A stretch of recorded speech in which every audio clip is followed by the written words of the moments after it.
superada para dar lugar a um outro regime político mais adequado aos problemas da época. Foi marcado por uma série de questões que desembocaram na proclamação da República, como a questão abolicionista, no qual os cafeicultores passaram a apoiar a causa republicana por não terem sido remunerados após a assinatura da Lei Áurea em 13 de maio de 1888, que libertava todos os negros. A questão religiosa, no qual o governo ficou do lado de maçons, abalando as relações entre a Igreja e o Império. E a questão militar, que logo após a Guerra do Paraguai, em 1870, os militares foram tratados com descaso pelo governo. O governo pró-república no Brasil tomava proporções irreversíveis, e em 15 de novembro de 1889, o Marechal Deodoro da Fonseca proclamava a República. Dom Pedro II foi deposto do trono brasileiro.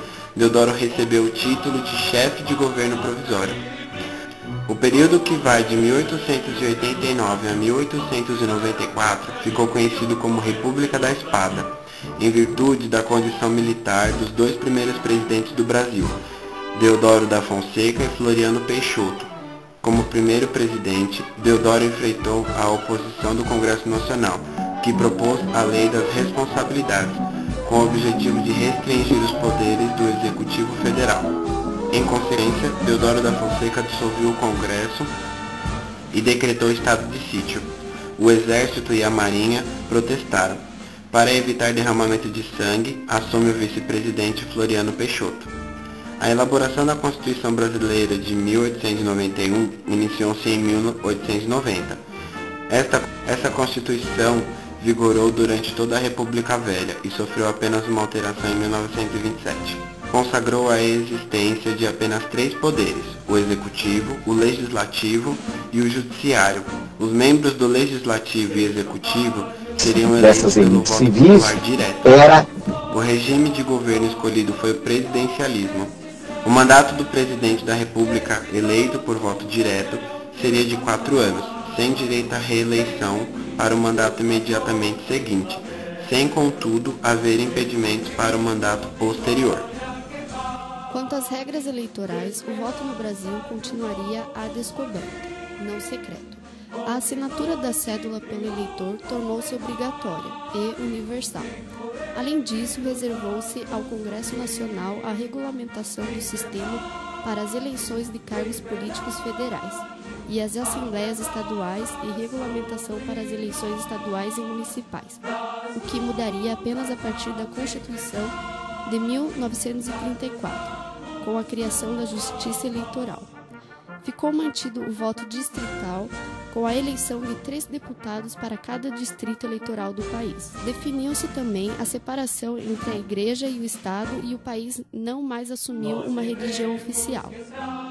O Estado assumiu as rédeas da educação, instituindo várias escolas públicas de ensino fundamental e intermediário. Essa separação irritou a Igreja e ajudou a incitar uma série de revoltas.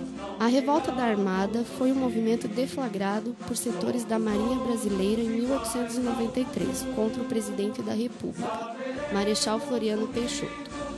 Custódio de Melo, que havia apoiado Floriano na eleição para vice-presidente, não aceitou as medidas do governo em relação à política gaúcha. Floriano Peixoto, que contava com amplo apoio dentro do exército e mesmo entre as elites estaduais, sobretudo a paulista, adquiriu navios no exterior para reforçar o combate aos revoltosos, finalmente derrotados em março de 1894. Ao suprimir a revolta da Armada, que de alguma forma vinculava-se à restauração da monarquia, o presidente terminou por credenciar sua própria imagem como um radical defensor da nascente república.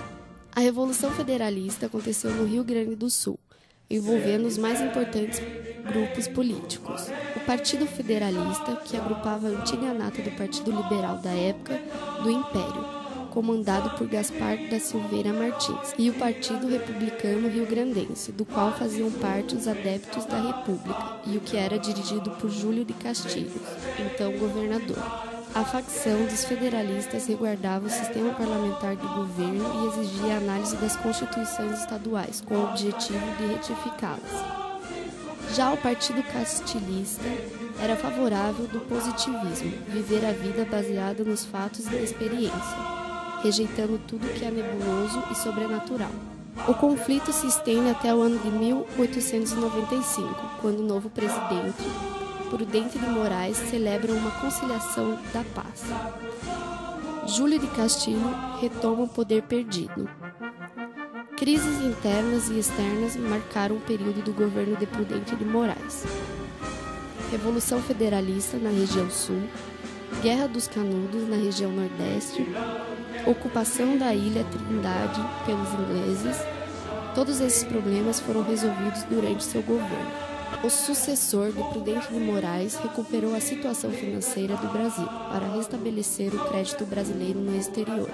Ele negociou com banqueiros de outros países um acordo denominado Fund Loan. O governo dava como garantia as rendas das alfândegas de alguns portos, da Central do Brasil e do abastecimento de água no Rio de Janeiro. Para garantir o apoio do Congresso à sua política financeira, Campos Salles colocou em prática a política dos governadores, um acordo entre o presidente da República e os governadores dos estados, visando fortalecer ambas as partes. Através desse sistema, as oligarquias estaduais mantiveram-se no poder durante décadas e, ao mesmo tempo, ficou assegurado o predomínio político de São Paulo e Minas Gerais, os dois estados economicamente mais fortes e com maior representação no Congresso.